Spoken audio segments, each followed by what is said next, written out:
Merci Madame la Présidente. Voilà un budget rectificatif qui a pour vocation de mettre à jour les projections financières régionales pour prendre en compte les décisions unilatérales de l'État, une nouvelle fois, qui reportent la crise sociale et économique sur le dos des collectivités. Alors, si la région, effectivement, a les reins suffisamment solides financièrement, il faut le dire, pour pouvoir encaisser sans trop de difficultés ces nouvelles dispositions qui sont en faveur du pouvoir d'achat et qui sont évidemment bienvenues pour les agents publics, c'est le principe en lui-même qui est contestable, d'autant qu'il est de plus en plus systématique.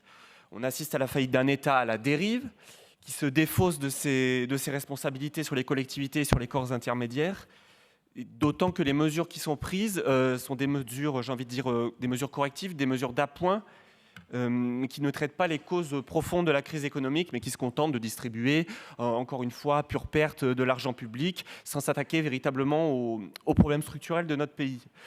Donc pas de solution de fond, pas de changement radical.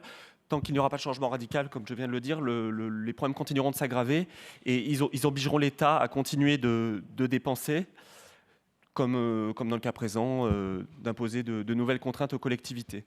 L'État envoie à nouveau un message très fort, celui qui n'est plus en mesure d'assumer les besoins des Français et qui refile la patate chaude de la crise un petit peu à qui il peut.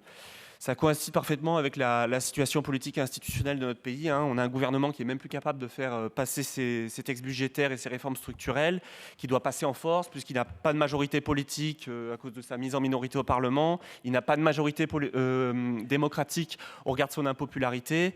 Donc effectivement, la région et les collectivités sont obligées de se substituer à un État qui est totalement impuissant, qui est paralysé par la faute d'un président de la République qui est aux abois, qui est détesté par une large majorité de Français, qui est inféodé aux diktats européens, bien sûr, qui travaillent contre les intérêts des peuples qu'ils sont censés défendre. Je pense que c'est encore bien une nouvelle fois de le rappeler. Les Français n'ont plus confiance dans l'État et dans l'administration centrale et ils savent qu'ils peuvent compter, encore une fois, sur le dévouement et sur l'engagement des élus locaux et sur l'investissement de proximité des collectivités pour continuer à envisager peut-être quand même un petit peu notre avenir collectif de façon plus sereine. Alors, plus concrètement, je pense qu'il serait bon quand même au cours de l'élaboration des prochains budgets primitifs qu'on anticipe désormais de façon systématique la hausse du point d'indice, notamment qui a vocation bien sûr à se répéter tous les étés au regard du contexte inflationniste qui malheureusement n'est certainement pas prêt de s'arrêter. Idem pour l'évolution des grilles qui suit l'évolution du SMIC bien sûr. La région n'a pas besoin de provisionner au regard de sa capacité d'autofinancement qui lui permet d'absorber les contraintes budgétaires imposées par l'État. Mais dans une démarche de sincérité du budget, je pense qu'il sera bien de prendre en compte ces éléments au moment de l'élaboration du budget.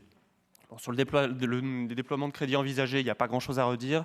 Il s'agit de simples ajustements de nature purement comptable ou de quelques dépenses d'investissement courantes supplémentaires. Alors, nous allons voter contre ce rapport, pas contre vous, qui ne faites qu'appliquer ce qu'on impose à la région et à l'ensemble des collectivités. Nous allons voter contre cette méthode brutale et autoritaire et sans concertation qui est celle de l'État macroniste et qui abîme durablement notre socle démocratique. Je vous remercie. Merci beaucoup pour le groupe.